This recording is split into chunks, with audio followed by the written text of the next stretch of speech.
आप देख रहे हैं फतेहपुर हलचल न्यूज़ चैनल। मैं हूं रमेश मोहन शुक्ला। मुझे विश्वास है अब तक का आपका दिन शुभ रहा होगा। आप स्वस्थ होंगे, सानंद होंगे और प्रसन्न होंगे। साथियों, इस देश के छात्रों को, इस देश के नौजवानों को, इस देश के जनजी को छले जाने की आदत पड़ चुकी है।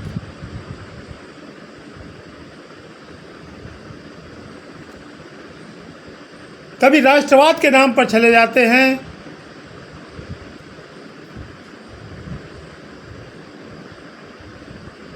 कभी रोजगार के नाम पर चले जाते हैं, तो कभी उनका जो मानसिक शोषण होता है, उनका जो मानसिक छलाव होता है, उससे चले जाते हैं। कल दिल्ली के जंतर मंतर में इसी तरह का एक छलावा इन भारत के 50 करोड़ नौजवान छात्रों के साथ हुआ।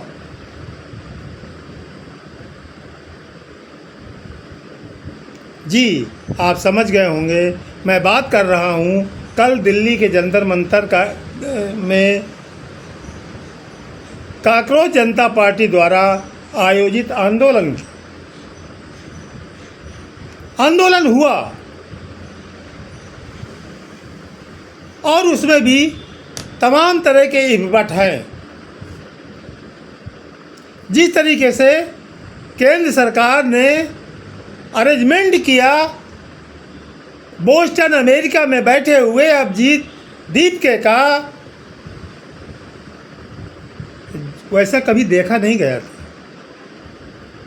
इसके पहले भी जंतर मंतर या रामलीला मैदान में आंदोलनों के लिए लोगों की लाइनें लगी, भीड़ें लगी। ज़्यादा दूर न जाकर के किसान आंदोलन सालों चला, लेकिन उनको अनुमति नहीं मिली और उनकी राह में रोड़े अटकाए गए। और नज़दीक आ जाइए तो यूजीसी का विरोध करने वाले सवर्ण संगठनों द्वारा जंतर मंतर या रामलीला पर प्रदर्शन करने की अनुमति मांगी जाती रही, निरंतर मांगी जाती रही, अनुमति दी भी गई और मौके पर कैंसिल भी कर दी गई। लेकिन बोस्टन अमेरिका में बैठे हुए एक व्यक्ति जिसने सोशल मीडिया के इंस्टाग्राम और एक्स अकाउंट पर एक तूफान खड़ा किया, एक संगठन बनाया काकरोच जनता पार्टी के नाम से, और उसमें 2 करोड़ से ज़्यादा फॉलोअर जुड़ गए। वो व्यक्ति 3 दिन पहले घोषणा करता है जंतर मंतर पे आंदोलन करने की, उसी दिन भारत पहुंचने की घोषणा करता है और पहुंचता भी है, और उसको आंदोलन करने की अनुमति भारत सरकार के अधीन दिल्ली पुलिस के उच्च अधिकारी वहीं एयरपोर्ट पर ही उसको उपलब्ध करा देते हैं। चलिए, यहाँ तक भी तो कोई बात नहीं। ये भारत सरकार की हताशा या उनकी बुद्धिमानी का भी परिचायक हो सकता है, लेकिन जो छला गया इस देश का नौजवान, वो काकरोच जनता पार्टी के जो कर्ता धर्ता थे उनके द्वारा चला गया। फतेहपुर से दिल्ली 520 किलोमीटर दूर है। मैं धरना स्थल का साक्षी नहीं रहा, लेकिन मेरे कुछ लोग वहाँ थे, और जो मैंने कल दिन भर विजुअल देखे हैं, जो कल मैंने दिन भर रिपोर्टें का अध्ययन किया है, रिसर्च किया है, उसने मुझको ये कहने पर मजबूर कर दिया कि काकरोच जनता पार्टी ने इस देश के छात्रों के साथ गंदा मजाक किया है। गंदा मजाक इसलिए कि जिन नीट परीक्षा पेपर लीक, सीबीएसई बोर्ड में हुई अनियमितताओं, सीयूईटी परीक्षा लीक के मुद्दे पर उसने आंदोलन करने की घोषणा की, उस पर उस आंदोलन में कुछ भी नहीं हुआ। जंतर मंतर में लोगों के राय और लोगों के आंकड़े अलग अलग हैं। लेकिन मैं कहता हूँ, भीड़ भले कम रही होती, लेकिन मंच पर उन छात्रों को स्थान मिलना चाहिए था जिन्होंने सालों तैयारी करने के बाद, नीट का परीक्षा लीक होने के बाद चले गए। मंच पर उन परिवारों को होना चाहिए था जिनके बच्चे नीट परीक्षा पेपर लीक की हताशा के बाद आत्महत्या करने को मजबूर हो गए। वहाँ सब कुछ दिखा। जंतर मंतर में कहीं जेएनयू का वो ढपली वाला गैंग दिखा जो आरएसएस से आज़ादी मांग रही थी, जो ब्राह्मणवाद से आज़ादी मांग रही थी। कहीं वो आंदोलनजीवी मिले जो ईवीएम को हैक करने का तरीका बता रहे थे। कहीं कोई मिला, कहीं कोई मिला, लेकिन अगर नहीं मिला तो वो चला गया छात्र था जिसके नाम पर ये आंदोलन खड़ा किया गया।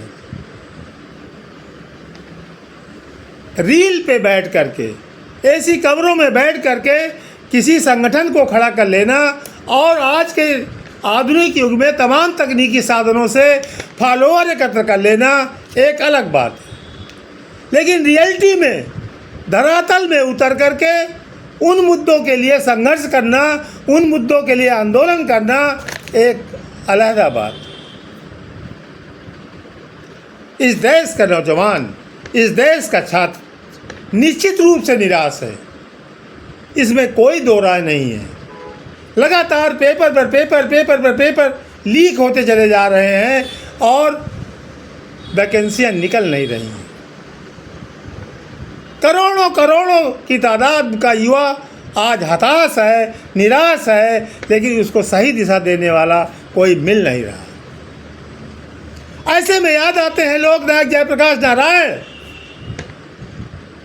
जिन्होंने 1973-74 में गुजरात और बिहार से जो युवा आंदोलन, छात्र आंदोलन खड़ा किया था और जिसने सत्ता को बदल करके रख दिया था। और एक यद्यपि वो भी छलावा ही था, क्योंकि सत्ता बदलने के बाद फिर व्यवस्था उसी तरह चलती रही और कुछ नहीं हुआ। वही सब कुछ एक बार फिर से इस देश का युवा और छात्र काकरोच जनता पार्टी के नाम से ठगा गए। बोस्टन में, अमेरिका में बैठा हुआ व्यक्ति अभिजीत दीपके कल सुबह ही दिल्ली के इंदिरा गांधी एयरपोर्ट पर लैंड करता है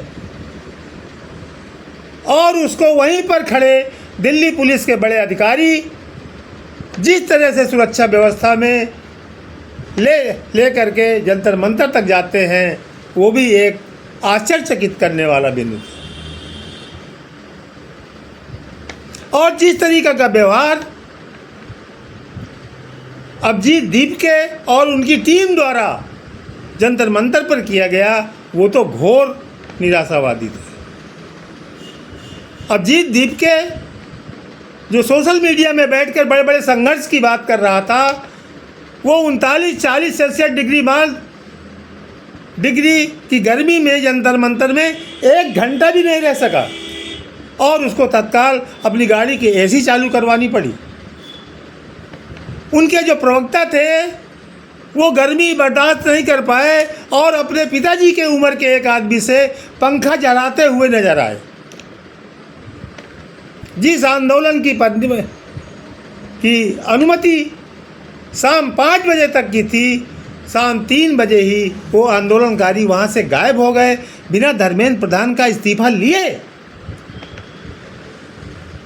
अरे यदि आप हितैषी होते युवाओं के, यदि आप हितैषी होते छात्रों के और वास्तव में यदि आपको लगाव होता और संघर्ष करना होता तो 5 बजे तक वहीं टिकते और उसके बाद भी यदि धर्मेंद्र प्रधान का इस्तीफा नहीं हुआ था तो आपको कूच करना चाहिए था धर्मेंद्र प्रधान के आवास की तरफ या प्रधानमंत्री आवास की तरफ। आप पकड़े जाते, मारे जाते, गिरफ्तार होते। संघर्ष इसी का तो नाम है। और अगर संघर्ष की इतनी क्षमता भी आप में नहीं है तो फिर क्यों भावनात्मक मुद्दे उछालकर आप इस देश के करोड़ों करोड़ों युवाओं को कैसे छल सकते हैं, कैसे ठगने का मादा रखते हैं। आपने बेवकूफ़ समझ रखा है इस देश के युवाओं को। इस देश का युवा बेवकूफ़ नहीं है, हाँ भावुक है लेकिन बेवकूफ़ नहीं है। भावना में आकर हर बार चला जाता है। सबसे बड़ी बात तो ये थी कि आंदोलन का आपने ऐलान कर दिया और जिनके लिए आंदोलन का ऐलान था वही वर्ग जंतर मंतर से गायब था। होना तो ये चाहिए था कि नीट परीक्षा पेपर लीक हो जाने के कारण जिन परिवारों के बच्चों ने सुसाइड किया था उन परिवारों को उस मंच पर आमंत्रित करना चाहिए था। आदमी केवल 100 होते, ओरिजिनल छात्र केवल 100 होते। 373 कहने वाले तो बहुत है। मैं कहता हूँ केवल 100 छात्र ही होते लेकिन ओरिजिनल होते, और जब वो अपनी ज़बानी मंच से कहते तो उसका एक नैतिक असर इस देश पर भी होता और इस देश की सरकार पर भी होता। अभिजीत दीपके जी, आपने एक बार फिर इस देश के युवा मन को छला है। संभवतः है आपके इस छलने के कारण दोबारा इस देश का युवा फिर किसी पर विश्वास न कर सके, लेकिन ऐसा नहीं है। जो हताश है, जो निराश है, जो टूटा हुआ है, कोई न कोई तो उसको उसका नायक मिल जाएगा। जैसे 73-74 में जयप्रकाश नारायण मिल गए थे, 11-12 में अन्ना हजारे भले सिंबॉलिक रहे हों वो मिल गए थे, उसी तरह फिर उनको कोई नायक मिलेगा और वो वास्तव में संघर्ष करके इस देश की व्यवस्था बदलने का काम करेंगे, इस देश की सत्ता बदलने का काम करेंगे। आप तो नाकाम रहे अभिजीत दीपके जी, आप नाकाम रहे अभिजीत दीपके जी, आप नाकाम रहे अभिजीत दीपके जी। आप देख रहे हैं फतेहपुर हलचल न्यूज़ चैनल। मैं हूं रमेश मोहन शुक्ला।